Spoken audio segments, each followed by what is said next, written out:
本日はですねちょっと国際的な動画を撮ろうというところでですね、鈴江さんという方、神主でかつ歌手の方がいらっしゃって、その方にご縁をいただきまして、今回レミフロムジャパンというチャンネルをなさっているレミさんにお越しをいただきました。まずはレミさんのチャンネルのご紹介を、レミフロムジャパンという英語でのチャンネルで、4年ぐらい前から主に日本の文化ですとか街歩きをライブ配信したり、あとはそのお友達の鈴江さんのコンサートの様子を流したり、神社に行ったり、新幹線の動画を作ったり、あとは海外の方向けに旅行の動画を、いいですね。はい、日本の良いところをたくさん伝えたいなと思って動画を作ってます。じゃあちょっと今日はですね、そんなところの視聴者さんがですねチャンネルの中にたくさんいらっしゃるわけですけれども、なんか質問をいただいているというふうに伺っております。なので今日はレミフロムジャパンさんの方で集められた質問に私が答えるというちょっと不思議な形式の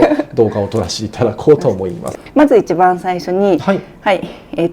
れが来た仏教の基本的なことを、仏教とは何ですか、まず宗教ですかっていうのと、あと、いくつ宗派があるうちのどの宗派ですか。なるほど。仏教がまず宗教かっていうところでいくと、ですね、一般に言うところの宗教の要素もありますし、哲学の要素も強いんですよね。なんで一概に何でしょう、宗教ですよってシンプルに言える部分と、とはいえ何でしょう、思想の部分が強いから哲学とも言えるよねみたいなところはあるんですが、日本のくくりで言うなら宗教って言い方になるのかなと。で宗派の数は、正直無数にあるので、具体的に何宗派っていうのがあんまりないようなものではあるんですが、大体ですね一般的には10宗派ぐらいの宗派がメジャーどころとして言われるものではありまして、大体ですね、奈良時代、平安時代、それから、鎌倉時代のあたりが多いですね。そのあたりにちょっとずつ宗派が増えてきたっていうのが多かったりして、それが十数宗派ぐらいあるよっていうのがあるんですが、うちの宗派はその中で、平安と鎌倉のちょうど過渡期みたいな時にできました浄土宗という宗派になってます。普通に一般的な仏教の神様は神様ですかっていうのと、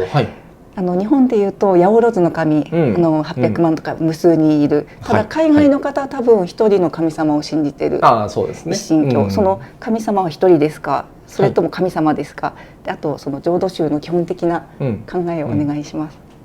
わかりました。だいぶそうですね。だいぶ大くくりなので、どこまで話そうかなというところが悩みどころではあるんですけど、最初が神様なのかどうかでしたっけ？神様なのかどうか。神様、仏様。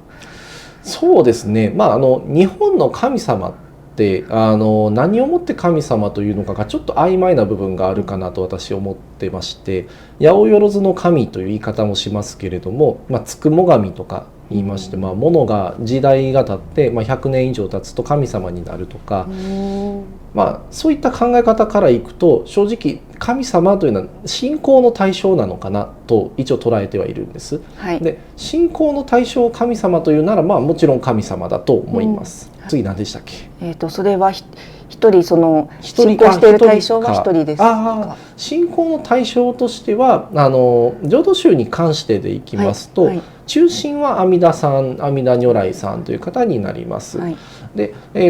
もちろんそれは中心というところであるんですが、その阿弥陀さんを教えてくださったお釈迦さんという、それから他のいろいろな仏像を祀っているお寺さんもあったりします。なんで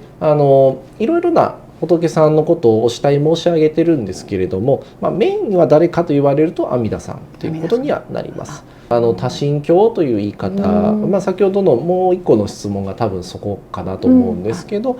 本当に仏教に関しては一神教というよりは多神教、いろんなものを信じるものがどんどん集まってきて今の仏教になっているというのが、今の仏教かなと。で浄土宗の教えですね。浄土宗の教えに関してでいきますと、深く言おうと思えば結構深くなってしまうので、シンプルにお伝えをすると、南無阿弥陀仏という言葉をお唱えしましょうというのが、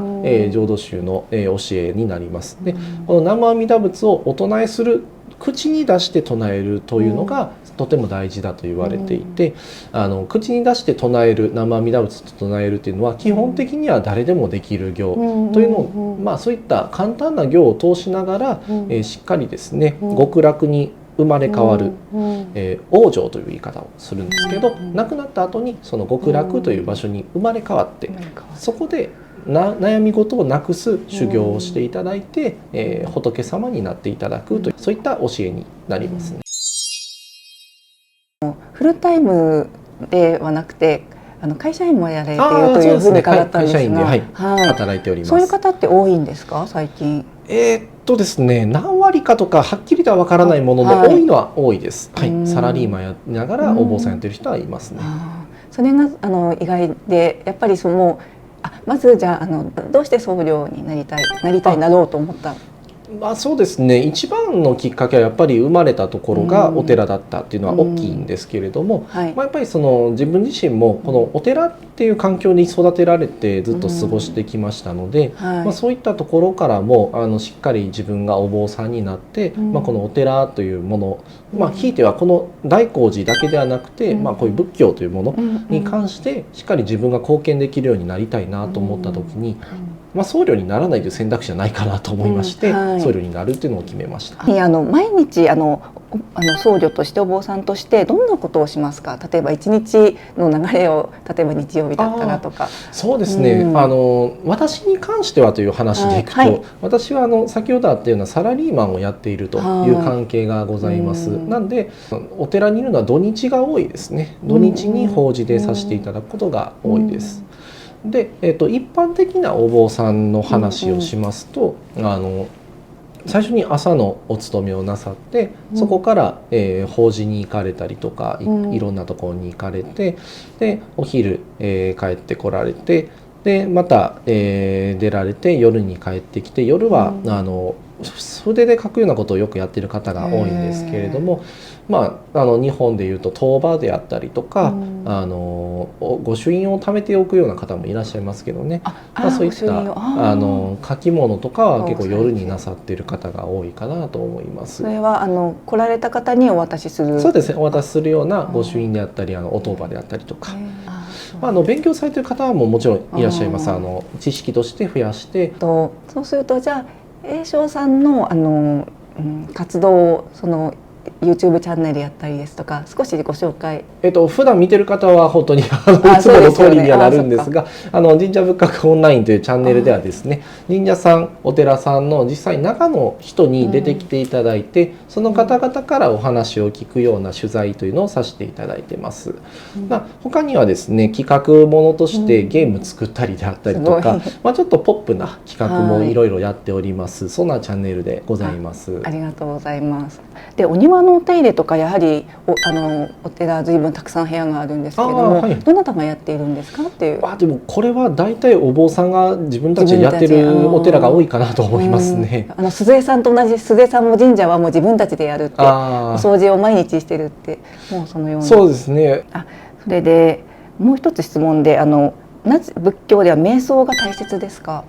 もう未練をなくすであったりとか、悩みをなくすっていうところの時に、やっぱり改めて何に悩んでるんやっけ、何に未練があるんやっけっていうのは考えないとわからないと思うんです。なんでまずは自分を知ることがとても大事と仏教ではされていて、そもそも私って何に悩んでんのやろうか、何が欲しいんやろうか、何が望みやろうかというのを瞑想をすることによって、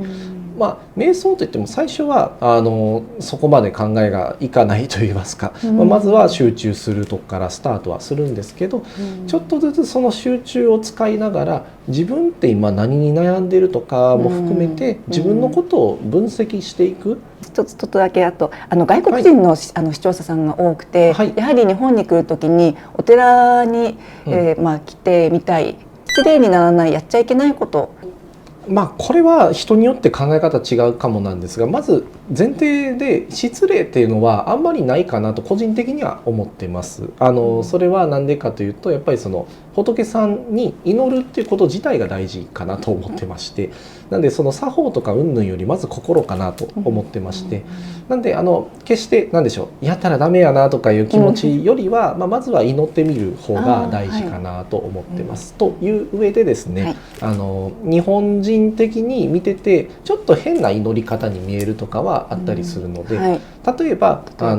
神様と仏様って実は祈り方が違っておりまして、神社さんの場合は鈴江さんもおっしゃってると思うんですけど、二礼二拍手一礼ですね、なんですけど、お寺の場合はこれ叩かないんですね。お寺はもうこう手を合わせて祈るだけで、これも別にパーンとかしなくてですね、単純にこれで祈るだけです。なのでそこはちょっと違うかなというところです。御朱印をもらうというのが最近多いとは思っていて、海外の方がどこまで御朱印というものを認知されているかは私もあまり分かってはないんですけど、基本的にまずは仏さんのところ祈ってからもらいに行ってもらうとかが、一般的にはそうしてほしいなとは思っております。お守りとかもそうですね、そういうものもまずは仏さんに挨拶して、お預かりしますって言って、そこで、授与所に行ってもらいますという、やっぱりそれがその祈りに来て手を合わせましたよっていう印っていうか、そうですね、その証拠なので、そうですね、ご縁を結んだ証でございますので、そうですね、それはとても大事ですね。ありがとうございます。先ほど人生に意味や目的を求める人、何かアドバイスはありますか？なんかすごい広い質問になってしまうんですが、意味とか目的ですか？何か探してる人、人生って何だろうとか、生きる目的って何だろうって。なるほどですね。何かアドバイスは。ぜひ誰かのための目的であってください。これはよく伝えるんですけれども、自分が何かを成し遂げたことっていうのは必ず誰かのために役に立っていると思います。で、目的とすることは自分のための目的ではなくて誰かのための目的である方がより自分にとって意義が見出しやすいです。で、意義も見出しやすいですし、実際、やっていくことで仲間も増えやすいです。なんで人生において目的、であったりとかが何したらええんやろうなって思う時には、ぜひ誰かは別に広くなくていいです。世界中の人に向けてっていうのもありですよ。ありなんですけれども、この例えば A さんという人がいらっしゃった時に A さんに対してこういうことをやっていきたいんや、これも立派な人生の意味じゃないかなと思っています。なんでぜひ自分のための何かというよりは誰か、それは個人でも、複数でも構いませんがのためにこういうことをするという目的を立てていただくと自然と、でそれは多分ですね、そうやって聞くと、そういえば自分こんなこと人のためにやってたなっていうのは、人生振り返って一個もない人は多分いないと思います。もう全部自分のために集中して動いてた人は多分いないと思います。なんでぜひそこから自分の生きる意味とかを思い返していただくといいのかなと思います。とってもいいアドバイスでしたね。なんかやっぱりなんか誰かのためって思うと自分もじゃあこの命を生かそうみたいな。そうですね。まさに日本文化を海外の方のために見せようということ、それに近いんですね。やっぱりなんか喜んでもらうとか、役に立つ。自分の何かスキルを生かすとかもあるんでしょうか。そうですよね。やっぱりそのスキルは宝でございますので、自分自身が得た知識とか技術とかそういうものを何に使うのかがすごい大事だと思ってますので、ぜひそこは目的とかとすり合わせできる部分かなと思いますね。とても良いアドバイスありがとうございました。以上になります。でもとてもなんでしょう、仏教ってなんとなくわからないとかあやふやだなって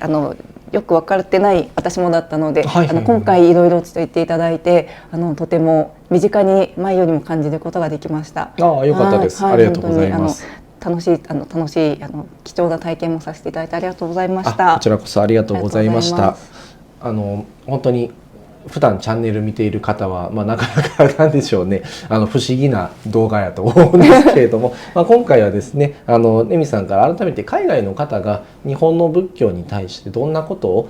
疑問に思っておられるかとか、私も知りたかったというところもございましたので、こういった動画を撮らせていただきました。では、本日はですね、改めまして、レミフロムジャパンをやっておられるレミさんにチャンネルの方に来ていただきました。レミさん、本日はどうもありがとうございました。どうもありがとうございました。ありがとうございました。ありがとうございました。本チャンネルの方では、日本文化の発信をしております。よろしければですね、チャンネル登録と、それから、高評価、それから、ぜひコメントをいただければと思っております。そういった、ことをしていただくことで、また動画が広がって違う人が見るところにつながってまいりますので、ぜひお願いを申し上げます。